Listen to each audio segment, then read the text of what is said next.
Quand vous étiez petit, vous avez peut-être déjà chanté cette comptine. Jean Petit qui danse, Jean Petit qui danse. Sauf qu'en vrai, il ne danse pas. Condamné au supplice de la roue pour avoir mené une révolte paysanne, sa chorégraphie est celle de sa tête décapitée et de ses membres brisés, un à un, par une barre de fer. C'est l'histoire du héros d'un soulèvement populaire contre l'injustice des puissants, devenu une comptine pour enfants.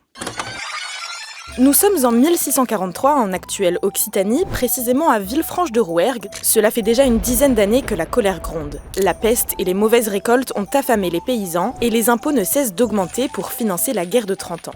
La monarchie sous-traite le prélèvement de la taille, l'impôt royal, à de riches bourgeois qui en profitent pour s'enrichir. Et ça ne passe pas.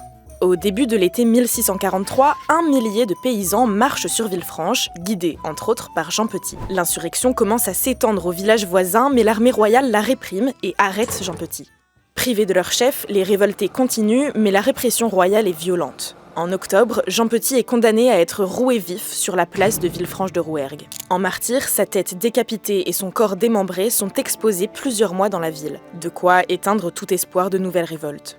Jean Petit qui danse est le vestige d'un soulèvement populaire à la fin tragique, dans la période où les impôts et les taxes ont connu la hausse la plus brutale de l'histoire de France. Pour en savoir plus sur la vie de Jean Petit et les autres rébellions paysannes de cette époque, vous pouvez aller écouter ce podcast.